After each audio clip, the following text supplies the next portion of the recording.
So అప్పుడు ఇప్పుడు మంచి చేసే వ్యక్తి అయితే మీ టీం అందరికి కలిపి ఓ 2 లక్షలు 3 లక్షల రూపాయలు ఇచ్చి అమ్మ టీం అందరూ కూడా ఓ 10,000 తీసుకోండి, ఓ 20,000 తీసుకోండి, మీరు బెట్టింగ్ యాప్లు ప్రమోట్ చేయలేదు, మీకు కంటెంట్ ఏదో ఒకటి యూజ్ అవుతాయి డబ్బులు అని పంచాలి. మంచి వ్యక్తి అయితే తన తప్పులను కవర్ చేసుకోవడానికి మిమ్మల్ని టార్గెట్ గా పెట్టి తన నుండి డైవర్ట్ చేయడానికి మీకు 90,000 రూపాయలు ఇచ్చి ఉండొచ్చు కదా. నాకు ఇప్పుడు నాన్ వెజ్ మొబైల్ ఇచ్చానంటే నా దృష్టిలో దేవుడు అని చెప్పట్లేదు. నాకు ఎందుకంటే నువ్వు బెట్టింగ్ యాప్లు చేయలేవు, నేను అభిమానంగా ఇస్తున్నాను. మళ్ళీ అమౌంట్ కూడా నువ్వు యూజ్ చేసుకోవచ్చు, దేనికి యూజ్ చేయొద్దు, మీ ఇంట్లో వాళ్ళకు ఇవ్వద్దు, నీ ఫ్రెండ్స్కి ఇవ్వద్దు, నువ్వు మొబైల్ కొనాలి అన్నాడు. నాకు అలాంటి అలవాటు లేదన్నా, నేను ఇచ్చే డబ్బులు నేను మొబైల్ కొంటాను. నేను ఇంకొక 20,000 వేసి మొబైల్ తీసుకున్నాను. ఆయన వేసింది నాకు 91,000 వేసాడు, ₹1 45 ఒకటి వేసాడు, 46 ఒకటి వేసాడు నాకు నా ఫోన్పే నెంబర్కి. మిగతా నేను ఇప్పుడు ఈ మొబైల్ పలిగిపోయిన కింద పడి అద్దం పలిగిన గ్లాస్ పడి 40,000 అవుతుంది ఈ అద్దం, ఈ మొబైల్ వేపియాలంటే. ఇప్పుడు 1 ఇయర్ అంటే 12 నెలల్లో ఈ మొబైల్కి ఏం ప్రాబ్లం అయినా కొండవ ఈ ఫోన్ ఆ మొబైల్ షాప్కి ఇస్తే తిరిగి మనకు కొత్త ఫోన్ ఇస్తాను. ఎందుకంటే నేను 7,500 పెట్టి ఇన్సూరెన్స్ చేయించా, గ్లాస్ చేయించా. ఎందుకంటే నేను సడన్గా ఇప్పుడు పలిగిపోయింది అనుకో, 40,000 కట్టి అద్దం వేసుకోవడం అంత డబ్బులు లేవు. మళ్ళా ఐఫోన్ అమ్మితే సగం రేట్ వస్తుంది అన్నారు. అందుకని నేను తీసుకున్నాను. కానీ ఆ ప్రేమతో ఇచ్చాడు, నేను తీసుకున్నా. కానీ నేనైతే అడుకోలేదు. నాకు ప్రేమతో ఎవరు ఏమి ఇచ్చినా తీసుకుంటాను. నేను బరాబర్ సీఎం వచ్చి ఇచ్చిన ఏమైనా ఇల్లు ఇచ్చినా తీసుకుంటా. తప్పేముందండి? తప్పు కాదు. అంటే మిమ్మల్ని సపోర్ట్ చేసే వాళ్ళలో కొంతమంది, ఇప్పుడు అన్వేషణ గారు, నాన్వేషణ ఎవరైతే ఉన్నారో వ్యక్తి, ఆయన బెట్టింగ్ యాప్స్ గురించి అగైనెస్ట్ గా ఫైట్ చేయడం అనేది కరెక్ట్. కానీ అమ్మాయిలను తిట్టడము, పిల్లలను తిట్టడము, వాళ్ళ ఫ్యామిలీ మీద ఇష్టానుసారం మాట్లాడడము, ఇవన్నీ రాంగ్ కదా. అలాంటి వ్యక్తి తన తప్పులను కవర్ చేసుకోవడానికి ఉప్పల్ బాలుని అడ్డు పెట్టుకున్నాడు.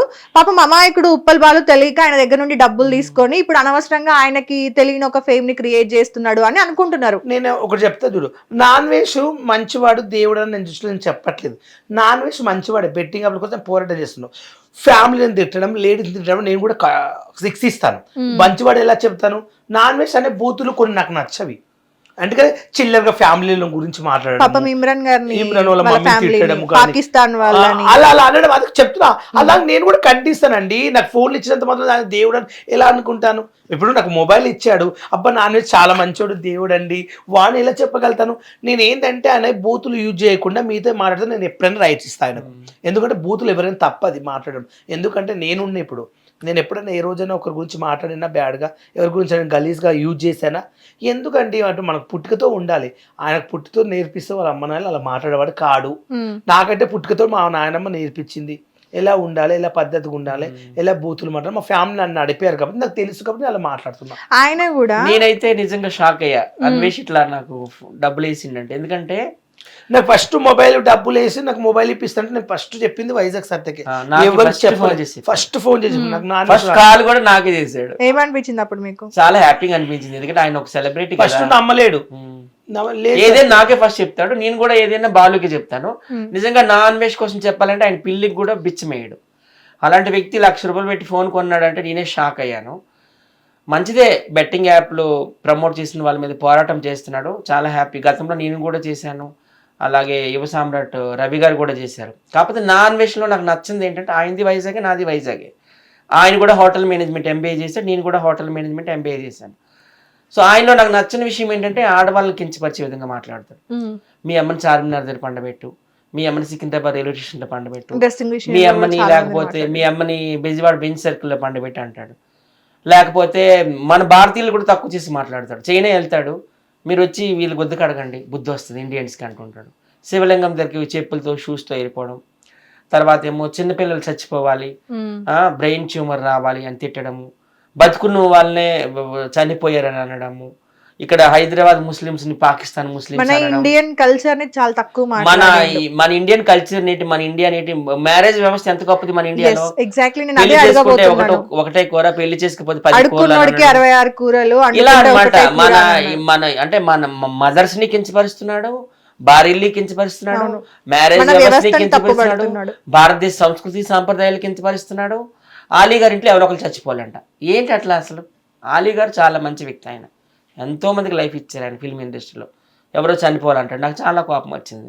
అలాగే ఇమ్రాన్ ఖాన్ తప్పు చేస్తే ఇమ్రాన్ ఖాన్ తిట్టు, కానీ వాళ్ళ నాన్న బతుకుంటుండగా వాళ్ళ నాన్న చచ్చిపోయాడని అనడం, వాళ్ళ అమ్మ చార్మినార్ దగ్గర వ్యభిచారం చేస్తుందనడం, ఇమ్రాన్ కొడుకు ఏదైనా బ్రెయిన్ ట్యూమర్ చచ్చిపోవాలని అనడం, ఇవన్నీ అయితే నాకు నచ్చలేదు. ఇవి మార్చుకుంటే ఓకే.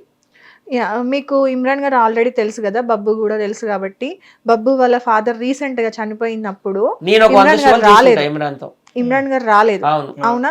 ఆ విషయంలో జనాలకి చాలా మందికి కూడా ఇమ్రాన్ మీద కోపం వచ్చింది. ఆయన ఎంతో మందికి సహాయం చేసి ఉండొచ్చు, కానీ తన టీంలోనే తన ఒక కొడుకుగా చూసుకునే బబ్బు వాళ్ళ ఫాదర్ చనిపోయినప్పుడు తాను ఎక్కడో ఎస్కేప్ అయ్యి ఉండడం అనేది కరెక్ట్ కాదు అనేది మా ఒపీనియన్. మీకేమనిపించింది? ఒకటి వింటారా, ఇప్పుడు మంచివాడని మనము పబ్లిక్ లో అనుకుంటే కాదు, ఎవరి కడుపులో ఎంత ఇష్టం ఉంటుందో ఎవరికి తెలియదు. చూసే జనాలు ఏం చేస్తారంటే ఈ మనిషి దేవుడు అనుకుంటారు. ఆ దేవుడు అని లోపల ఎంత ఉంటుందో నేను చూసా కొంతమందిని. నేను ఇమ్రాన్ ఇప్పుడు మంచివాడు కావచ్చు, నేను కాదంటే మంచిగా ఎదిగాడు, ఒక రేంజ్లో ఎదిగాడు. తప్పు బెట్టింగ్ అప్పులు చేశాడు, తప్పు చేసినప్పుడు బాబాయ్ వాళ్ళ డాడీ చచ్చిపోయినప్పుడు తను రావాలి కదా.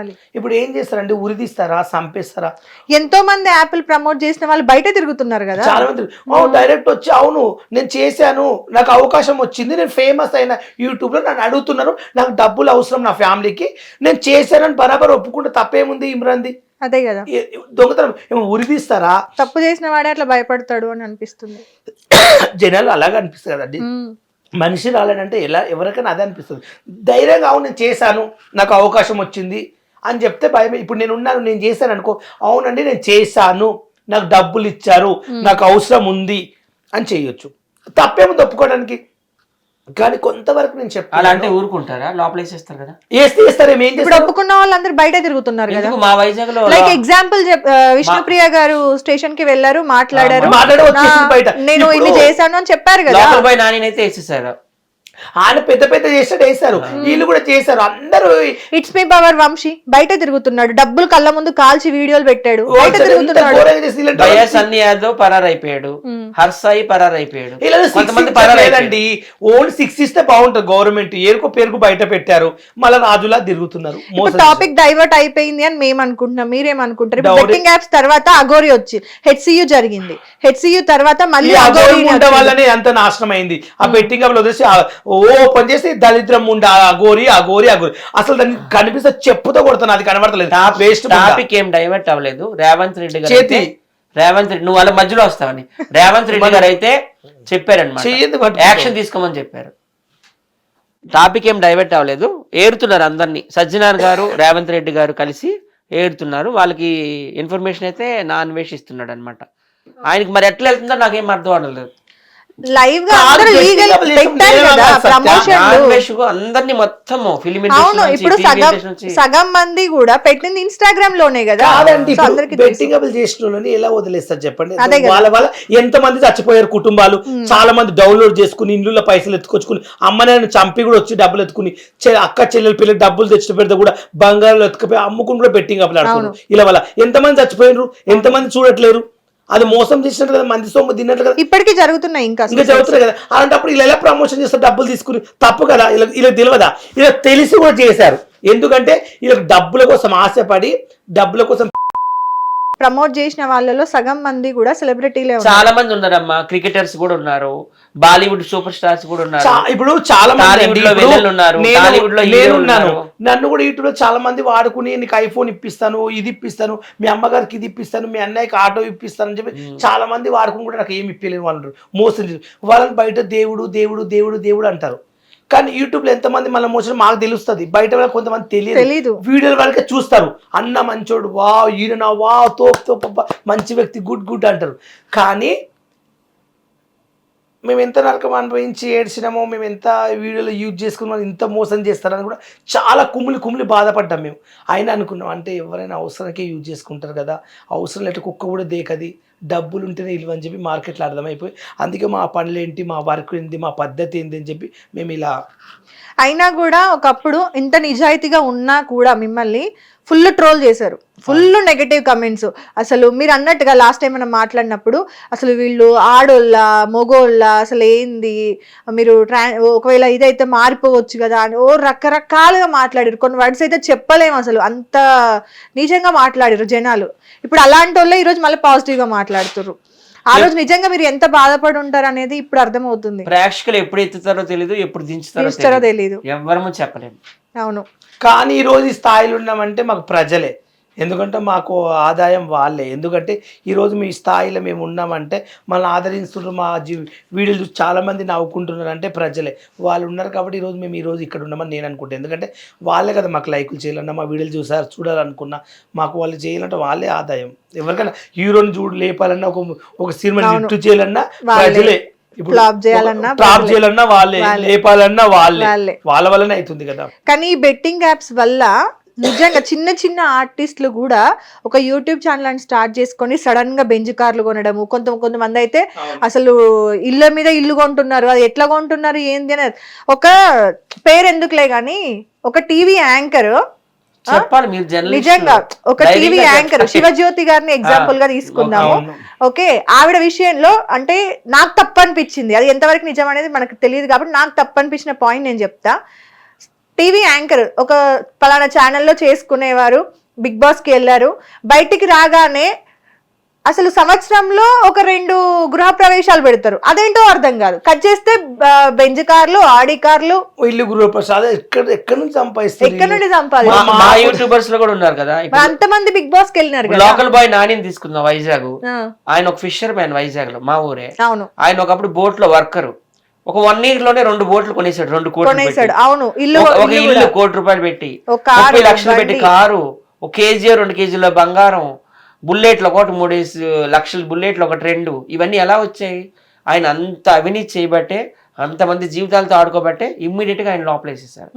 ఎందుకంటే అక్కడ లోకల్ వాళ్ళే ఆయన మీద కంప్లైంట్ చేశారు. ఈయన ఒకప్పుడు 10 రూపాయలకి ఇబ్బంది పడేవాడండి, ఇప్పుడు ఆగర్భ సీమంతుడు అయిపోయినాడు, ఇన్ని కోట్లు ఎలా వచ్చాయి? ఈయన్ని చూసి మిగతా యూత్ కూడా పాడైపోతుందని లోకల్ పీపులే బాగా ఫోర్స్ చేశారు, అక్కడ పోలీసులు కానీ అక్కడ ఉన్న వ్యవస్థను కానీ. అందుకే ఇమ్మీడియట్ గా లోపల వేశారు. నిజంగా ప్రజలు, పోలీసులు ఎప్పుడో వచ్చి ఎంక్వైరీ చేసేవారు, ప్రజలు కూడా ఆగకూడదు. ఇప్పుడు మీ స్ట్రీట్ లోనే ఎవరో ఒక అబ్బాయి ఉన్నాడు, ఒకప్పుడు టిఫిన్ చేయడానికి ఇబ్బంది పడే వ్యక్తి బెంజ్ కార్లో వెళ్ళి ఫ్లైట్లో ఎక్కుతున్నాడు అంటే మీరే కంప్లైంట్ చేయాలి. సార్ కొంచెం ఆయన మీద ఇన్వెస్టిగేషన్ చేయండి, కొంచెం ఎంక్వైరీ చేయండి, ఆయనకి ఎక్కడికి ఎంత డబ్బు వచ్చిందని మీరే ఇన్ఫర్మేషన్ ఇవ్వాలి. సో ప్రజలే కోర్టులు, ప్రజలే పోలీస్ స్టేషన్లు, ప్రజలే ప్రధానమంత్రులు, ప్రజలే ముఖ్యమంత్రులు, ప్రజలే రాష్ట్రపతులు, ప్రజలే గవర్నర్లు అనమాట. ప్రజలే ఇన్ఫర్మేషన్ ఇవ్వాలి. ఎందుకంటే పోలీసులు అంతలాకెళ్ళి చూడలేరు కదా, మీ పక్కింటి వాళ్ళకి మీ ఎదురింటి వాళ్ళకి తెలుస్తుంది. మీడియా కూడా ఏమైపోయింది అంటే, నాకు కూడా అంటే ఒక మీడియా ఛానల్లో ఒక యాంకర్ గా పనిచేస్తున్నా కూడా ఒక విషయంలో తప్పు అనిపిస్తుంది.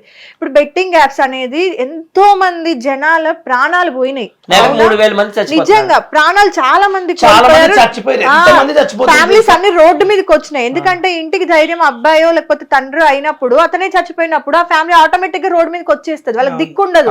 అలాంటి ఒక సిచ్యువేషన్ ని పక్కన పెట్టి అనవసరమైన టాపిక్ అఘోరి. చచ్చిపోతున్నా ఆగోరి కనిపిస్తే చెప్పుతూ ఆగోరి నిజం చెప్పాలంటే దాని అసలు ఆగోరి ఆడపిల్లని పెళ్లి వేసుకున్నాము, వాళ్ళ ఇంట్లో 4 రోజులు ఉండి ఆ పిల్లకి ఏం చెప్పావు, పిచ్చిలేసి బావ అంటుంది, ఒకరోజు నా గురువు అంటది, తల్లి అంటది, బావ మా బావ ఎంత మంచోడు, ఎంత ముద్దు, పాటలు సిగ్గుందా తల్లి, చదువుకున్నావు, కొంచెం నాలెడ్జ్ ఉంది, కొంచెం కామెంట్స్ చేస్తా. 1 వారం రోజులు అగోరి వాళ్ళ ఇంట్లో ఉంచుకున్నట్టు. ఎందుకు ఉంచుకున్నారు? వాళ్ళ అమ్మడానికి దిమాక్ లేదా? అగోరి ఎంత కట్టుకున్నారు అసలు? 1 వారం రోజులు ఉన్నప్పుడు మా బిడ్డతో ఎలా మాట్లాడుతుంది ఏంటి అన్ని గమనించరా? హైలైట్ ఏంటంటే ఇంకొకటి, వాళ్ళ అన్న మీద ఇట్లా పడుకొని దొరలాడుతున్న ఒక వీడియో రిలీజ్ అయినప్పుడు ఆ వీడియో గురించి అమ్మాయి ఏం మాట్లాడిందంటే, పక్కనే మా అమ్మ మా డాడీ ఇద్దరు కూర్చున్నట్టే ఒక అఘోరి వేషంలో ఉండి అబ్బాయి మీద పడుకొని దొర్లుతుంటే వీళ్ళిద్దరు ఏం చేస్తారు అంటే వీళ్ళు ఏదో ప్లాన్ తోటి ఫస్ట్ వాళ్ళ ఇంటికి పిలిపించుకున్నారు, అన్ని సెట్ అయినాయి, ఏదో అయింది, చిన్న దానికోసము ఇట్లా అయింది. కానీ అఘోరి ఏంది, దాన్ని పెళ్లి చేసుకోవడం నా బావ, నాకు దొరకడం అదృష్టం, నా బంగారు, నా గుండెకాయ అంటుంది. నేను కూడా దౌడలు పడగొడుతున్నా అఘోరి ముండని వదిలిపెట్టాను. ఇప్పుడు మేము ఆల్రెడీ ప్రయాణం చేస్తున్నాము, మేము నెక్స్ట్ వీక్ అందరం అఘోరిని ఎత్తుకోవడానికి మా టీం అందరం వెళ్తున్నాం. అదే మేగా మొన్ననే అబ్దుల్ కలాం ఆయన కూడా తిట్టింది, అంబేద్కర్ కూడా ఘోరంగా తిట్టింది, చెప్పులు మేడకేసి కొడతాను అఘోరి ముండ, నువ్వు దొరకాలి. నేను తెలంగాణ ఆంధ్రకు రాను, ఇంకా నేను ఇక్కడ మమ్మల్ని మళ్ళీ ఏమంటే ట్రోల్ చేయడం స్టార్ట్ చేసి సావండి దళిద్రం పోతా అఘోరి, నువ్వు చచ్చిపోయావు అనుకో మేము ఎంత హ్యాపీగా ఉంటాము. నేనైతే నిజంగా చెప్తున్నా, అఘోరి చచ్చిపోయింది అనుకో రియల్ గా 100 టెంకాయలు కొట్టి వీడియో పెడతా ఇన్స్టాగ్రామ్ లో, టెంపుల్కి వెళ్ళి. ఇది మాత్రం పక్క. నువ్వు బతికేం లాభం చెప్పు, నువ్వేం ఉద్ధరిస్తున్నావు? ఒక పిల్ల జీవితం నాకు ఖరాబ్ చేస్తున్నావు. ఆ పిల్లని పెళ్లి చేసుకుని వెళ్తున్నావు, నైట్ పూట వెళ్తావు కాదా, 4-5 మంది అబ్బాయిలు పట్టుకుని అమ్మాయిని రేప్ చేసి చంపేస్తే పరిస్థితి ఏంది చెప్పి ఆలోచించండి. అది నిజమా కాదా? నిజమే. వీళ్ళు కూడా రేప్ చేస్తారు.